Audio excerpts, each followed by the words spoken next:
Buzz Room Service. À côté de chez vous, il y a forcément quelqu'un qui fait le buzz. Vers l'infini et au-delà.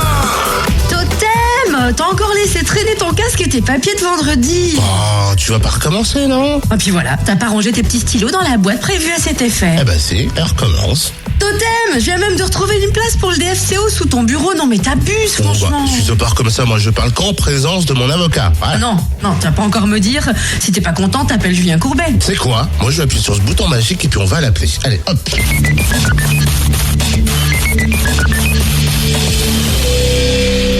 Bonjour. Alors vous voilà sur scène avec un one-man show. C'est un peu une explosion de confidence. Vous dites tout et même ce qui ne se dit pas habituellement. C'est bien ça ? C'est surtout le principe, c'était de faire rire. Après, il n'y a pas de message derrière. Je suis pas venu sur scène pour faire des confessions. Je suis venu pour me marrer, mais surtout pour que les gens se marrent. Donc on a conçu ce one man show comme ça. Hein. C'est maintenant 1 an et demi de boulot derrière. Mais effectivement, après, il faut trouver une thématique ou en tout cas des axes qui moi m'inspirent pour faire rire. La télé en était un évidemment. Donc c'est 30% des spectacles où on va beaucoup parler des coulisses de la télé, etc. Et puis après, il y a tout ce que j'ai pu observer. Le comique d'observation, j'adore ça. Donc il se trouve que j'ai eu des enfants, j'ai assisté aux accouchements, je me suis marié, voilà, toutes les choses. J'ai pris des voyages low cost. Après, ça part un peu dans plein d'univers. Mais encore une fois, le but du jeu, c'est vraiment un vrai one-man show de sketch pour rire. C'est vrai que la plupart des gens se disent oh, il va de la télé à la scène, mais c'est le contraire, parce qu'avant vous faisiez ça en fait. Mon boulot, c'était d'écrire des sketchs.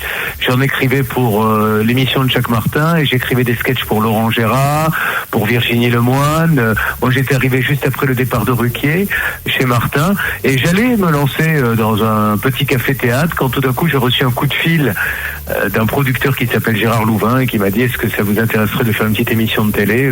Bon, à l'époque, on n'était pas super bien payé, je ne vous le cache pas, et même pas du tout pour écrire des sketchs. Donc, ça m'aurait mis un peu de beurre dans les épinards parce que j'étais obligé de faire un deuxième boulot, voire un troisième pour payer mon loyer. Donc, j'ai dit OK. Et je ne savais pas que l'émission allait être sans aucun doute et elle allait durer 17 ans sur TF1. Donc, je me suis réveillé au bout de 17 ans en me disant, c'est pas possible. Je suis quand même passé, il y a eu une petite erreur aussi d'aiguillage. Donc, je m'y remets et voilà, j'y suis retourné. C'est comme ça que je me suis retrouvé sur scène. Ah, et chez Jacques Martin, il y avait des petits costumes. On les retrouvera ou pas sur scène? Non, sur scène, il n'y a pas de déguisement, il y a plein de bruitages, il y a plein de choses comme ça, mais il n'y a pas de...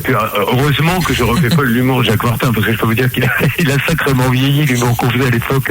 C'est devenu limite ringard, mais c'était bien à l'époque. Mais bon, les temps chaudes, non, il faut s'adapter. Vous vous rendez compte que moi, quand j'ai démarré chez Martin, il n'y avait pas Internet. Hein, donc aujourd'hui, il y a toute la génération Facebook, Twitter, donc c'est complètement des sketchs bien différents. Ouais. Et pourtant, le one-man show s'intitule Julien Courbet se lâche. Pourquoi vous lâchez? Ça devient lourd de porter sur votre... Non, se lâche parce que je sors du politiquement correct. À la télé, on va pas se mentir, on peut pas dire ce qu'on veut. Il y a des censures, il y a aussi des horaires de diffusion qui font que vous pouvez pas parler comme vous voulez. À 19h, moi, je m'interdis de dire des choses, il y a des enfants qui regardent, etc. L'avantage de la scène, c'est que c'est un espace de liberté extraordinaire. À la scène, vous n'avez pas de compte à rendre à personne, pas un patron, pas un directeur d'antenne, pas au CSA, à personne. Vous dites ce que vous avez envie de dire. Donc, voilà, et puis il n'y a pas de, comment dire, le copain à côté, si je me moque d'un tel ou d'un tel.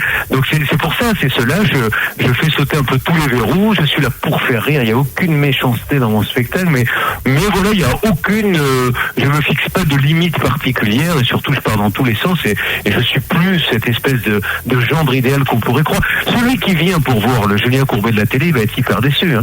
Il faut d'ailleurs même pas qu'il vienne, il faut venir pour se dire, je viens pour faire une découverte et pour voir une totale autre facette du personnage. Oh mince, moi qui voulais porter mon dossier à Julien Courbet entre nous deux, là, nos embrouilles matinales.